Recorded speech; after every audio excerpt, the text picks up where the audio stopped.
नमस्कार। आप सभी का सादर अभिवादन। आदित्य प्रकाश जालान टीचर्स ट्रेनिंग कॉलेज से मैं हरीश कुमार पांडे आप सभी का हार्दिक स्वागत करता हूं। यह YouTube प्लेटफॉर्म आप लोगों के टीचिंग लर्निंग प्रोसेस में सहायता उत्पन्न कर रही है। इस ग्लोबल पेंडेमिक इरा में मैं बीएड पाठ्यक्रम के सेकेंड ईयर के कोर्स 8 नॉलेज एंड करिकुलम विषय पर गुरुदेव रविंद्रनाथ टैगोर के शैक्षिक विचारों का हम लोग अवलोकन कर रहे हैं और विचार विमर्श कर रहे हैं। इसको आत्मसात करने का प्रयास कर रहे हैं। साथ ही साथ यह भी देखने का हम लोग प्रयास कर रहे हैं कि गुरुदेव रविंद्रनाथ टैगोर के विचार कितने शिक्षा जगत में प्रभावी रहे हैं और उनका योगदान शिक्षा जगत में किस प्रकार का रहा है। गुरुदेव रविंद्रनाथ टैगोर एक उच्च कोटि के दार्शनिक, एक उच्च कोटि के शिक्षा शास्त्री, एशिया के पहले नोबेल पुरस्कार के सम्मान से सम्मानित,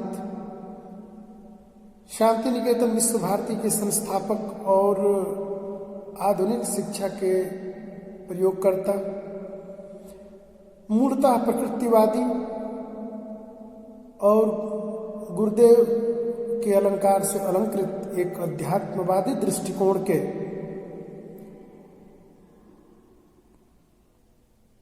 अंतर्राष्ट्रीय अवबोध की भावना को समाहित करने वाले और अंतर्राष्ट्रीय अवधारणा के संप्रत्यय को विद्यार्थियों के मनमानस में स्थापित करने का प्रयास, सफल प्रयास करने वाले एक महान दार्शनिक के बारे में हम लोग उनके विचारों का हम लोग अध्ययन कर रहे हैं। भारत की कीर्ति कौमुदी में 4 चांद लगाने वाले और गीतांजलि के रचनाकार, जनगण मन के रचयिता गुरुदेव रविंद्रनाथ टैगोर की शिक्षण विधियों के बारे में हम लोग पिछले YouTube कक्षा में अध्ययन कर चुके हैं। मैं इसको थोड़ा सा सारांश करते हुए, कुछ टीचिंग शिक्षण विधि रह गई थी तो उन विधियों को मैं समराइज करते हुए मैं आगे उनके अनुसार पाठ्यक्रम किस प्रकार का होना चाहिए पे मैं चर्चा करूंगा। टैगोर बालक की असीम शक्ति उन जिज्ञासा के प्रति आस्था प्रकट करते हैं। वे बालक की अंतर्निहित शक्तियों में विश्वास करते हैं और कहते हैं कि प्रत्येक बालक की व्यक्तिगत विभिन्नता को ध्यान में रखकर उसकी शिक्षण विधियों या शिक्षा को प्रबंध किया जाए। गुरुदेव रविंद्रनाथ टैगोर बालक को पूर्ण स्वतंत्रता देने का समर्थन करते हैं। उनका विचार है कि बालकों में विशेष प्रकार की आदतें डालकर उन आदतों का उन्हें दास न बनाया जाए। उनका कथन है कि शिक्षण सजीव होना चाहिए। शिक्षण में सजीवता लाने के लिए बालक की शक्तियों, रुचियों, आवश्यकताओं पर विशेष ध्यान देना चाहिए और किसी प्रकार की एक हैबिट डालकर उन हैबिट्स का, उन आदत का दास न बनाया जाए। शिक्षण जीवन की यथार्थ परिस्थितियों के द्वारा दिया जाना चाहिए। जहाँ तक संभव हो इतिहास, भूगोल, विज्ञान आदि का शिक्षण प्रत्यक्ष अनुभव द्वारा ही प्रदान किया जाए। भ्रमण, दृश्य दर्शन आदि प्रविधियों द्वारा शिक्षा में यथार्थ दृष्टिकोण का विकास किया जा सकता है। शिक्षण विधि का अन्य महत्वपूर्ण सिद्धांत क्रिया आधारित है। टैगोर शरीर और मस्तिष्क की विकास किया जाए, इसके लिए क्रिया को आवश्यक मानते थे। उनके अनुसार बालक को किसी हस्तकला में अवश्य प्रविष्ट करा दिया जाए। पेड़ पर चढ़ने, कूदने, बिल्ली कुत्ते के पीछे दौड़ने, फल तोड़ने, हंसने, चिल्लाने, ताली बजाने, अभिनय, नृत्य, कला, संगीत और अन्य शैक्षणिक और अन्य खेल गतिविधियों में उनको भाग लेने के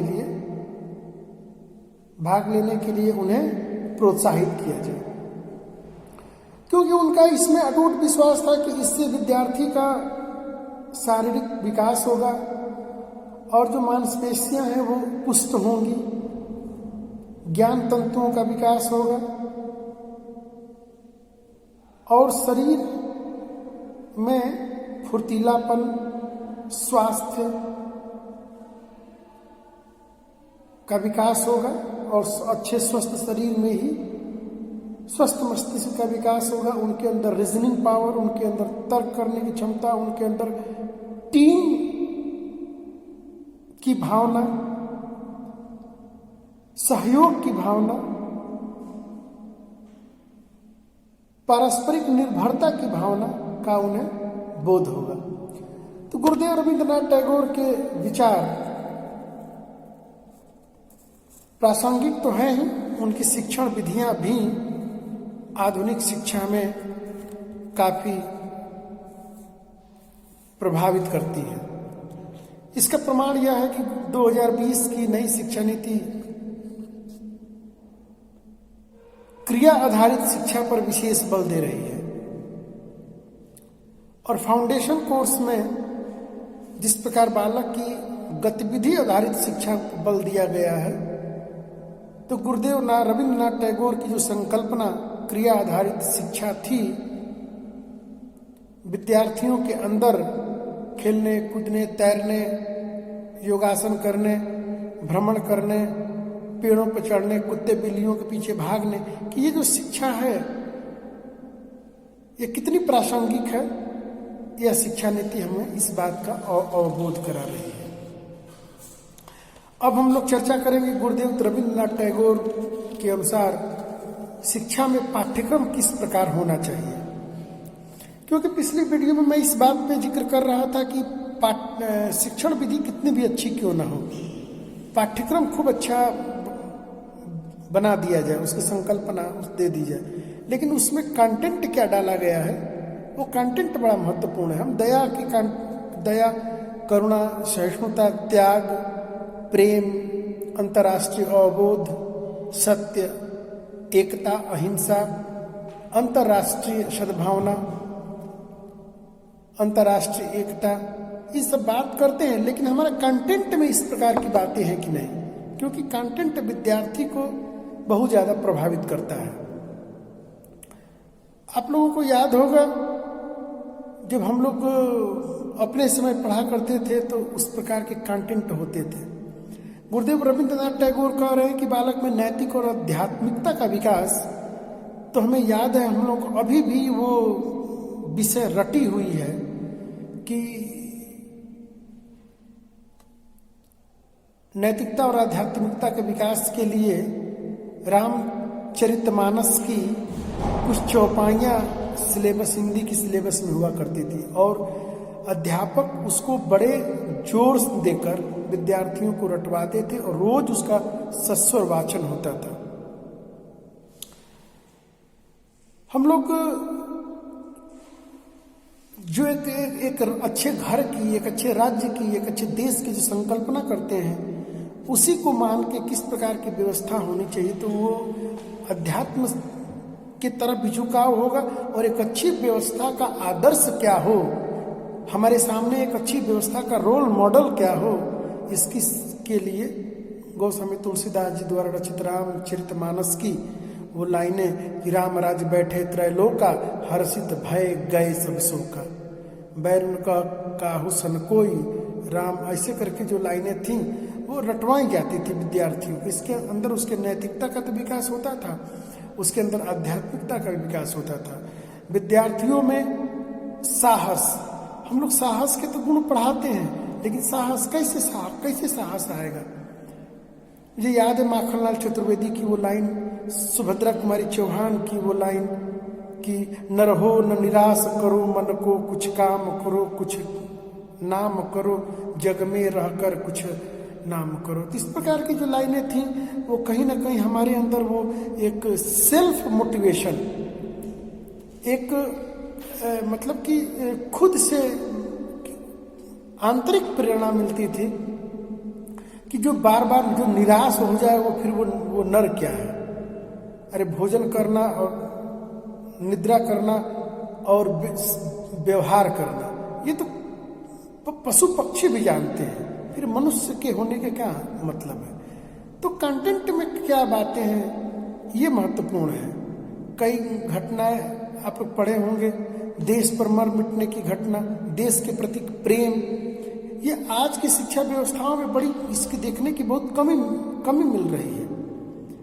अपने से बड़ों के प्रति आदर, अपने पिता के प्रति आदर, ये सब चीजें भावनाएं आजकल के बच्चों में बहुत कम होती जा रही है।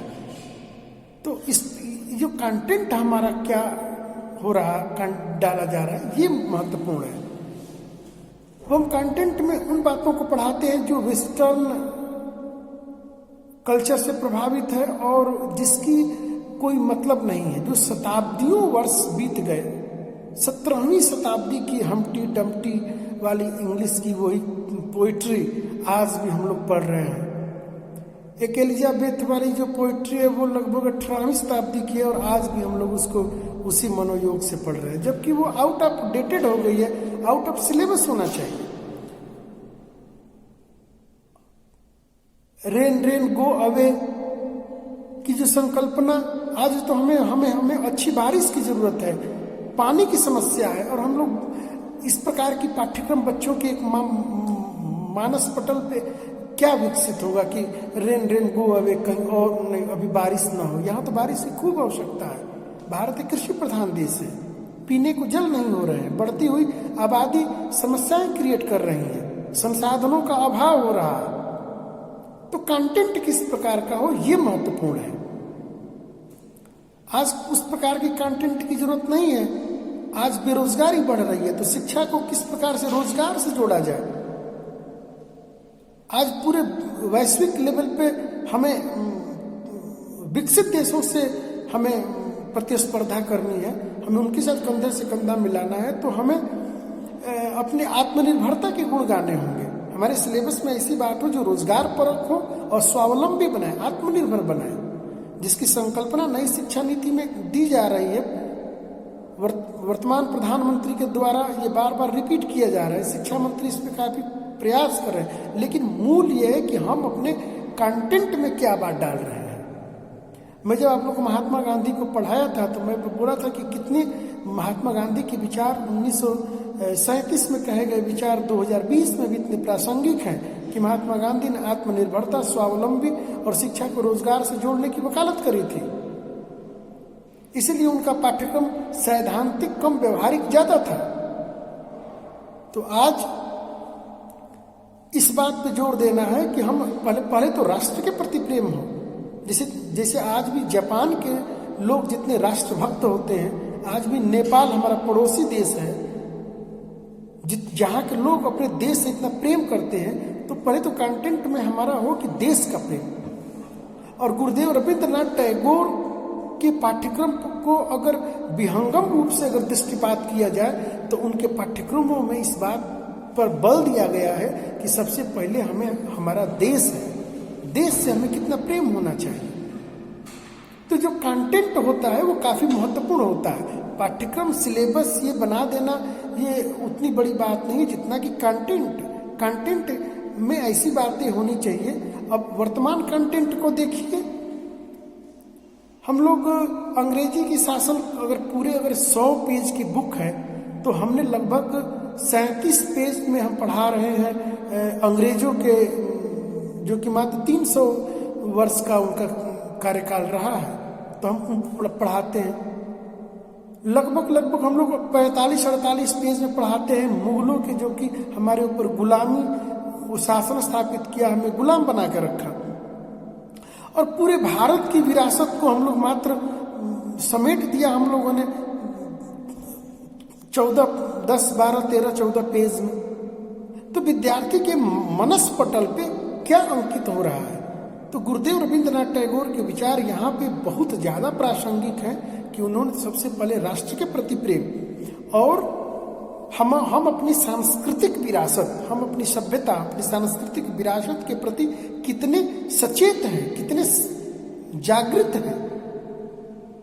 इसीलिए गुरुदेव रविंद्रनाथ टैगोर ने वेस्टर्न ज्ञान नॉलेज को अपने यहाँ स्थान दिया, लेकिन उसकी पृष्ठभूमि भारतीय रखी, उसकी जो बैकग्राउंड वो भारतीय रखी, उसमें भारतीय विचारों का, उस भारतीय विचारों उपादेयता को चेंज करके उन्होंने उस बातों को समाहित किया। और विवेकानंद जी ने भी इस बात को कहा था कि हमें ज्ञान और सांस्कृतिक विरासत हमारे पास बहुत है।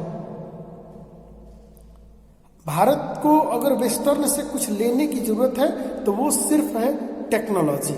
हमें क्यों टेक्नोलॉजी की जरूरत है, और सिर्फ टेक्नोलॉजी ही चाहिए। क्यों? क्योंकि आत्म स्वावलंबी बनाने के लिए, आत्मनिर्भर बनाने के लिए।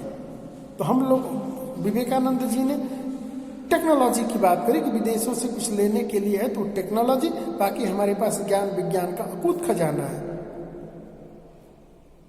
तो उसी प्रकार गुरुदेव रविंद्रनाथ टैगोर के अनुसार कंटेंट क्या होना चाहिए, हम लोग इस पे थोड़ा सा विचार करने का प्रयास करेंगे कि गुरुदेव रविंद्रनाथ टैगोर कंटेंट के बारे में क्या कह रहे हैं। टैगोर ने पाठ्यक्रम को विस्तृत बनाने का परामर्श दिया है। उनके अनुसार पाठ्यक्रम को इतना व्यापक होना चाहिए कि बालक के जीवन के सभी पक्षों का विकास हो सके।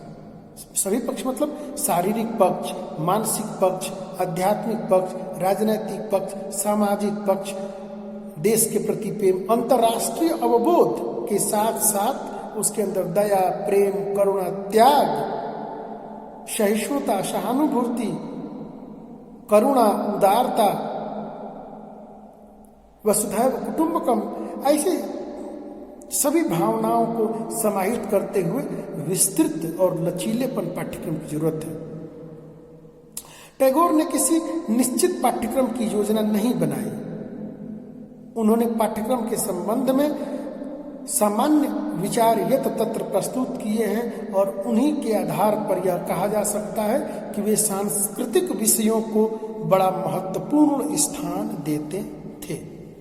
विश्व भारती में वह इतिहास, भूगोल, विज्ञान, साहित्य, प्रकृति अध्ययन, जियोलॉजिकल अध्ययन आदि की शिक्षा तो दी ही जाती है, साथ में अभिनय, क्षेत्रीय अध्ययन, भ्रमण, ड्राइंग, पेंटिंग, मौलिक रचना, संगीत, नृत्य, कला, पेंटिंग आदि की शिक्षा का भी विशेष प्रबंध दिया गया है या विशेष प्रबंध किया है। यदि किसी को यह अवसर मिले कि वह शांति निकेतन देखने जाए तो विश्व भारती के पाठ्यक्रम के व्यवहारिक रूप को देखे तो यह विश्वास हो जाएगा कि शांति निकेतन शिक्षा प्रणाली में पाठ्यक्रम विषय केंद्रित नहीं है। विभिन्न प्रकार की क्रियाएं वहां देखने को मिलेंगी। ड्राइंग, परिभ्रमण, प्रयोगशाला के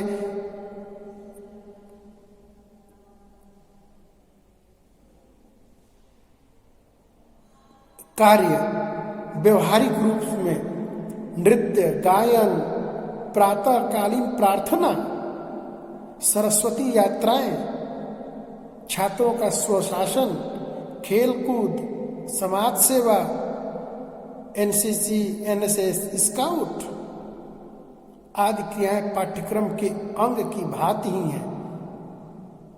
इसीलिए विश्व भारती के पाठ्यक्रम को अनुभव केंद्रित पाठ्यक्रम ही माना जाएगा। यह श्रेय गुरुदेव रविंद्रनाथ टैगोर को ही जाता है। इसमें बहुत महत्वपूर्ण बात निकल के आई कि प्रातःकालीन प्रार्थना सर्वधर्म समभाव को स्थापित करने के लिए और एक दूसरों के विचार में वैचारिक व भिन्नता को हटाने के लिए और एक रूपता, एक विचार स्थापित करने के लिए प्रातःकालीन प्रार्थनाएं बहुत ही सकारात्मक भूमिका निभाती है। आप लोग स्काउट जो लोग किए होंगे, वहां पे वो लोग प्रार्थना वो किए होंगे। और ये मुझे याद आ रहा है कि किसकी रचना है, याद नहीं आ रहा, कि हम सब सुमन एक उपवन के।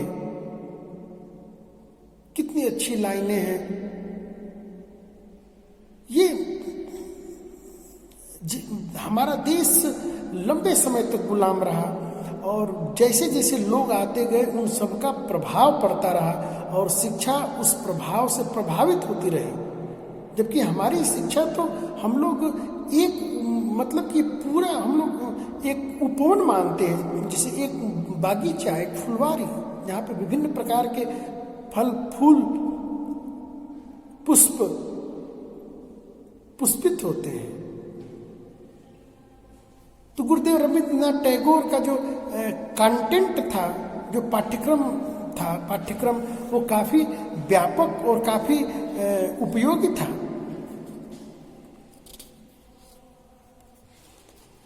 गुरुदेव रविंद्रनाथ टैगोर बहुत ही व्यवहारिक पाठ्यक्रम की वकालत करते हैं। उनका मत था कि बालक में सकारात्मक परिवर्तन लाने के लिए बालक में सिर्फ अपने देश के साथ प्रेम तो है ही, अंतर्राष्ट्रीय अवबोध को भी समझने के लिए हमें पाठ्यक्रम में उसको स्थान देना चाहिए। और आने वाले दिनों में देखिए, एक दूसरे की पारस्परिक निर्भरता किसी से छुपी नहीं है। हम इसको देख रहे हैं, कितनी महसूस हो रही है।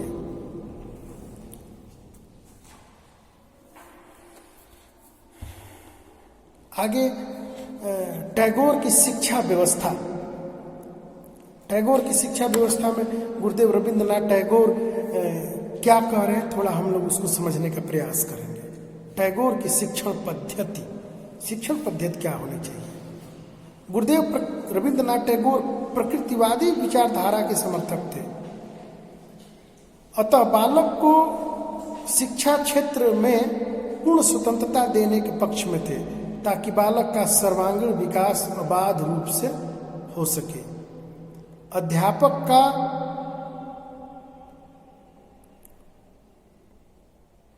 जो वर्चस्व होता है वो थोड़ा गाइड की भूमिका में हो, वह उसका पथ प्रदर्शक बने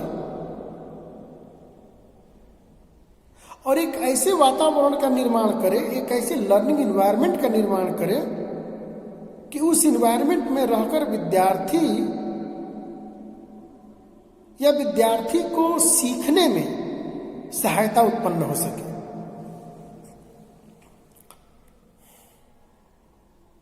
क्योंकि शिक्षा के अंगों का समुचित उपयोग उसी पर आत्मनिर्भर करता है। गुरुदेव रविंद्रनाथ टैगोर कहते हैं कि माँ प्रकृति जननी है, माँ प्रकृति जानती है कि सबसे अच्छा तरीका मस्तिष्क को विकसित करना है।